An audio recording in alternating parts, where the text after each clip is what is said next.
जय हिंद वॉरियर। स्वागत है आप लोग का 1 अप्रैल के फुल पति वाले क्लास के रिवीजन में। दोस्तों, आप लोग जानते हैं कि हम कुमार गुरव सर द्वारा जो सीरीज चलाया जा रहा है फुल पति वाले क्लास है, उसका यहाँ पर हैंड रिटन नोट आपको प्रोवाइड कराते हैं। और ये सबसे पहले हम लोग 10 क्वेश्चन करते हैं, इसका इंपॉर्टेंट पॉइंट करते हैं और इन सब पर आधारित हम अपने से खुद से 30 क्वेश्चन आप लोगों के लिए इस प्रकार का बनाए हैं। वो इंपॉर्टेंट पॉइंट और 10 क्वेश्चन पर आधारित ये आप लोग का ऑब्जेक्टिव क्वेश्चन लास्ट में देखने को मिलेगा, 30 ऑब्जेक्टिव क्वेश्चन। पहले हम लोग इसको पढ़ लेते हैं और उसके बाद हम ऑब्जेक्टिव लगाएंगे।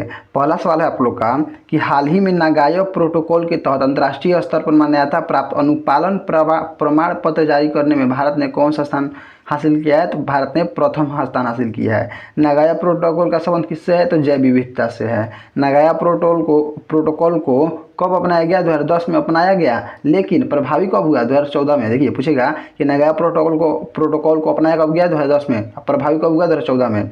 नागोया प्रोटोकॉल के तहत access and benefit sharing ABS आता है। नागोया प्रोटोकॉल के तहत क्या आता है? तो ABS आता है। ठीक है। ABS के अनुपालन के लिए विश्व में सर्वाधिक प्रमाण पत्र कौन जारी किया है? तो भारत जारी किया है। कितना परसेंट? 56% जारी किया है। ABS का अनुपालन करने वाले टोटल कंट्री कितने हैं? 112 हैं। कितने हैं? 112 हैं। इनमें से 142 है और इनमें से प्रथम स्थान पर कौन है? भारत है। जैव विविधता संरक्षण अधिनियम कब का है? तो जैव विविधता संरक्षण अधिनियम 2002 का है। 2010 को जैव विविधता का वर्ष घोषित किया गया है। पूछेंगे किस वर्ष को जैव विविधता का वर्ष घोषित किया गया है? तो 2010 को। विश्व जैव विविधता दिवस 22 मई को बनाया जाता है। बहुत इंपॉर्टेंट है कि 22 मई को कौन सा दिवस मनाया जाता है? विश्व जैव विविधता दिवस। या पूछेगा कि विश्व जैव विविधता दिवस कब मनाया जाता है? तो 22 मई को। ठीक है। अगला क्वेश्चन है क्वेश्चन नंबर 2 कि हाल ही में केंद्रीय गृह मंत्री अमित शाह ने भारत को वामपंथी उग्रवाद से मुक्त करने की घोषणा की है। भारत में सबसे पहले इसकी शुरुआत कहाँ हुई थी? पूछ रहा है कि वामपंथी उग्रवाद या नक्सलवाद की शुरुआत भारत में सबसे पहले कहाँ हुई थी? तो पश्चिम बंगाल में हुई थी। अच्छा, अभी हाल ही में किसने घोषणा की है इससे मुक्त होने की, नक्सलवाद से मुक्त होने की? किसने घोषणा की है? अमित शाह ने घोषणा की है। और इसकी शुरुआत किस राज्य से हुई थी? तो पश्चिम बंगाल से हुई थी। नक्सलवाद शब्द को 1967 ईस्वी में पश्चिम बंगाल के नक्सलवाड़ी क्षेत्र से लिया गया। पूछेंगे कि नक्सलवाद शब्द को कहाँ से लिया गया? तो पश्चिम बंगाल के नक्सलवाड़ी क्षेत्र से। कब लिया गया? 1967 ईस्वी में। नक्सलवाद से प्रभावित क्षेत्र को क्या कहते हैं? तो रेड कॉरिडोर कहते हैं। क्या कहते हैं? Red corridor.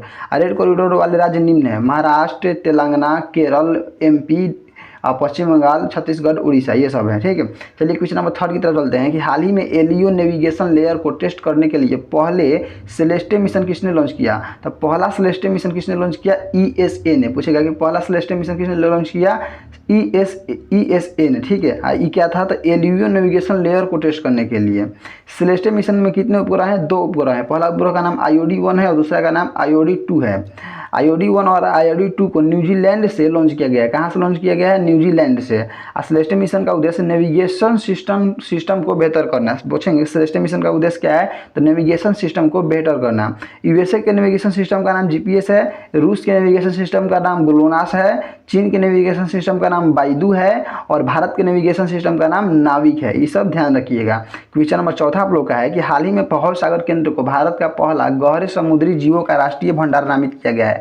भव सागर केंद्र कहाँ स्थित है? तो भव सागर केंद्र केरलम कोच्चि में स्थित है। केरल के कोच्चि में भव सागर केंद्र स्थित है। आर्टिकल 3 के तहत केरल का नाम है, आप लोग जानते हैं कि केरल का नाम चेंज करके क्या कर दिया गया है? केरलम। किस अनुच्छेद के तहत? आर्टिकल 3 के तहत है। हम लोग अरब सागर की रानी किसको कहते हैं? कोच्चि को कहते हैं। ओलिवे रिडले टर्टल का संरक्षण आंध्र प्रदेश के होप आइलैंड पर किया जा रहा है। पूछेगा कि ओलिवे रिडले टर्टल का संरक्षण किस राज्य में किया जा रहा है? आंध्र प्रदेश में। किस आइलैंड पर किया जा रहा है? होप आइलैंड पर। चलिए क्वेश्चन नंबर नेक्स्ट चलते हैं। 5 नंबर सवाल है आप लोगों का कि हाल ही में उपन्यास Mother Mary Comes to Me को USA के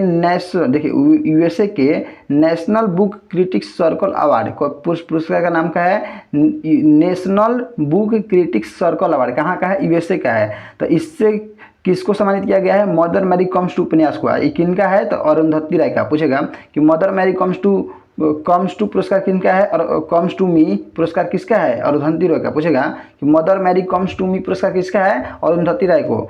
मदर मैरी कम्स टू उपन्यास को कौन सा अवार्ड मिला है? तो national book critics circle award. ये national book critics circle award कहाँ का है? USA का है। ठीक है। अगर बात करें कि the God of Small things उपन्यास के लेखक कौन है? तो ये अरुंधति राय हैं। इन्हीं उपन्यास के लिए इनको बुकर पुरस्कार भी मिला है। बुकर पुरस्कार पाने वाली पहली भारतीय महिला पूछेगा तो अरुंधति राय मारना है। The Ministry of Utmost Happiness उपन्यास के लेखक भी कौन है? अरुंधति राय है। कौन सा? देखिए, the Ministry of Utmost Happiness के लेखक कौन है? अरुंधति राय है। The God of Small Things के लेखक कौन है? अरुंधति राय है। Mother Mary Comes to Me के लेखक कौन है? अरुंधति रॉय है। अब बुकर पुरस्कार पाने वाले पहले भारतीय VS नायपाल थे। पूछेंगे कि बुकर पुरस्कार पाने वाले पहले भारतीय कौन थे? तो VS नायपाल। लेकिन पूछेंगे कि बुकर पुरस्कार पाने वाली पहली भारतीय महिला कौन है? तो उसको मारना है अरुंधति रॉय को। इन अ फ्री स्टेट उपन्यास के लेखक भी कौन है? ये कौन है? ये हैं VS नायपाल हैं। रेत की समाधि उपन्यास के लिए अच्छा पूछेंगे उत्तर बुकर पुरस्कार था। अब बात करें अंतर्राष्ट्रीय बुकर पुरस्कार की, तो अंतर्राष्ट्रीय बुकर पुरस्कार पाने वाली पहली भारतीय गीतांजलि श्री है। किसके लिए इनको अंतर्राष्ट्रीय बुकर पुरस्कार मिला है? तो रेत की समाधि के लिए। चलिए छठा क्वेश्चन की तरफ चलते हैं। क्वेश्चन नंबर 6 है आप लोग का कि हाल ही में दमन ऑफसाइड डेवलपमेंट प्रोजेक्ट से गैस मोनेटाइजेशन का घोषणा किसने किया है? पहले तो गैस मोनेटाइजेशन हो रहा है, गैस को बेचा जा रहा है। किस प्रोजेक्ट के तहत? दमन ऑफसाइड डेवलपमेंट प्रोजेक्ट से गैस का निर्माण किया जा रहा है और उसको बेचा जा रहा है। इसका घोषणा किसने किया है? तो ONGC कंपनी ने किया है, oil and natural gas corporation company ने। ONGC की स्थापना 1956 ईस्वी में हुई थी। भारत में कच्चे तेल का 70% उत्पादन कौन करता है? ONGC करता है। ONGC भारत की एक महारत्न कंपनी है। हम लोग जानते हैं कि भारत में कितनी महारत्न कंपनी है? 14 महारत्न कंपनी है। 14वीं महारत्न कंपनी का नाम HAL है, हिंदुस्तान एरोनॉटिकल लिमिटेड। और बात करें ONG भारत की क्या है? महारत्न कंपनी की है। महारत्न कंपनी कब बनी है? 2010 ईस्वी में बनी है। अगला पॉइंट है कि दमन ऑफसाइड डेवलपमेंट प्रोजेक्ट से गैस मोनेटाइजेशन अर्थात गैस बेचने की घोषणा ONGC ने की है, ये पढ़ चुके हैं। और ONGC ने अपना गैस गुजरात के हजारी प्लांट को बेचा है। ONGC अपना गैस किसको बेच रहा है? गुजरात के हजारी प्लांट को। अगला पॉइंट है आप लोग का कि पेट्रोल में 20% एथेनॉल मिलाया गया है जाएगा। अब पेट्रोल में कितना परसेंट एथेनॉल मिलाया जाएगा? कंपल्सरी हो गया है। कितना परसेंट? 20% एथेनॉल मिलाया जाएगा। अगला क्वेश्चन है क्वेश्चन नंबर 7 कि हाल ही में प्रधानमंत्री मोदी ने किन्स सेमीकंडक्टर ओसेट प्लांट का उद्घाटन कहाँ किया है? तो गुजरात के सानंद में।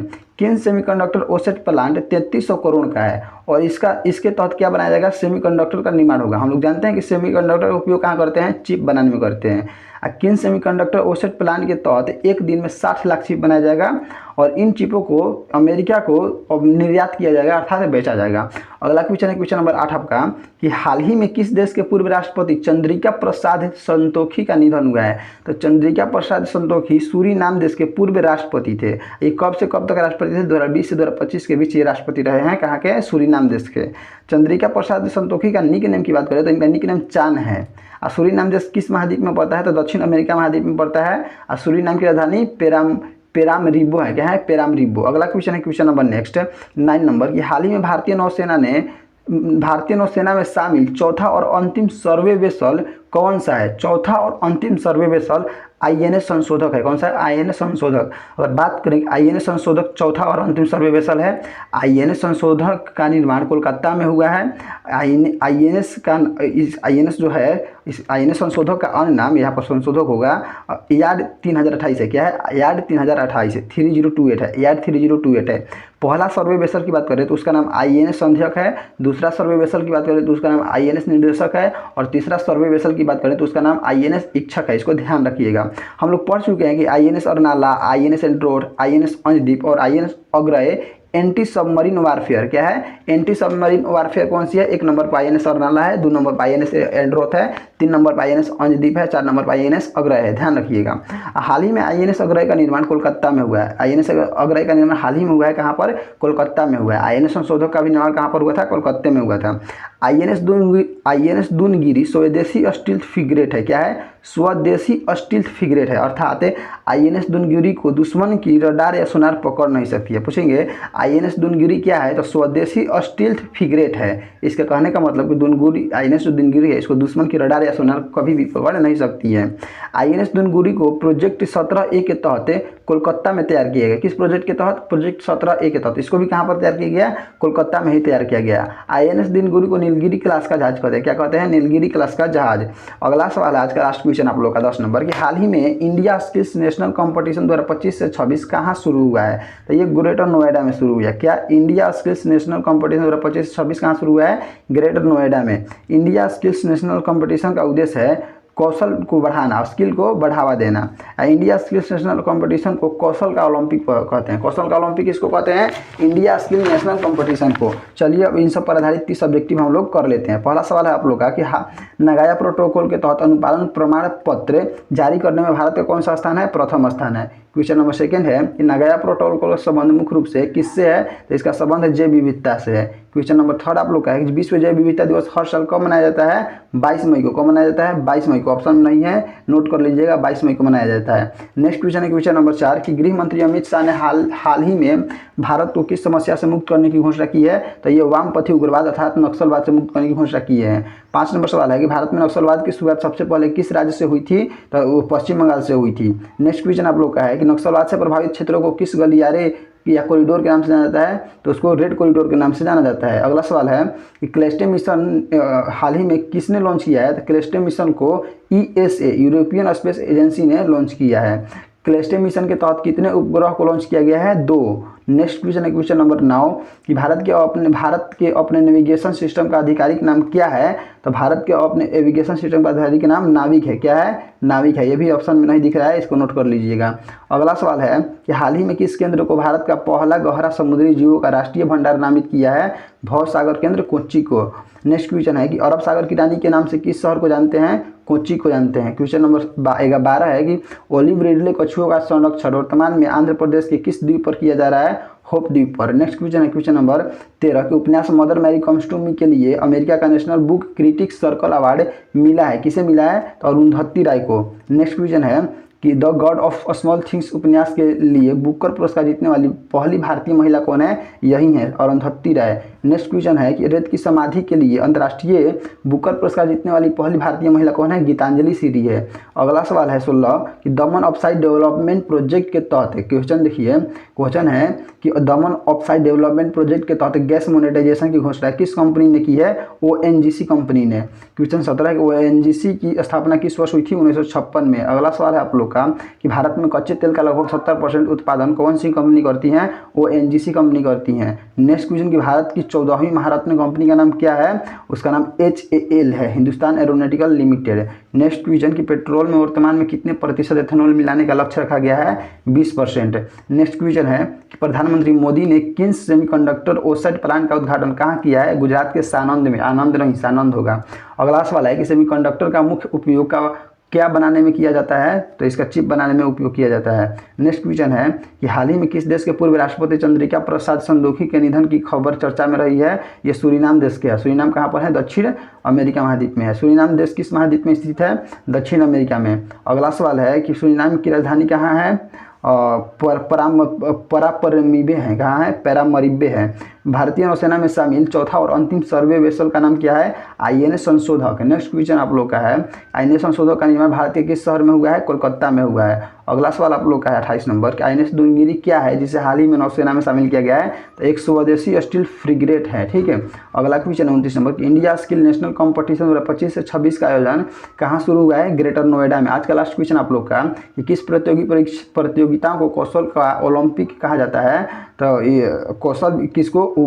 इंडियन स्किल कंपटीशन को क्या कहते हैं? इंडिया स्किल कंपटीशन को क्या कहते हैं? किस प्रतियोगी को कौशल का ओलंपिक है? हाँ, इंडिया स्किल कंपटीशन को कौशल का ओलंपिक कहते हैं। इसका राइट आंसर ऑप्शन नंबर एकदम सी करेक्ट हो जाएगा। और वीडियो अच्छा लगा तो आप चैनल को सब्सक्राइब कर दीजिएगा और PDF के लिए 9798690445 पर व्हाट्सएप मैसेज कर सकते हैं। मिलते हैं नेक्स्ट वीडियो में।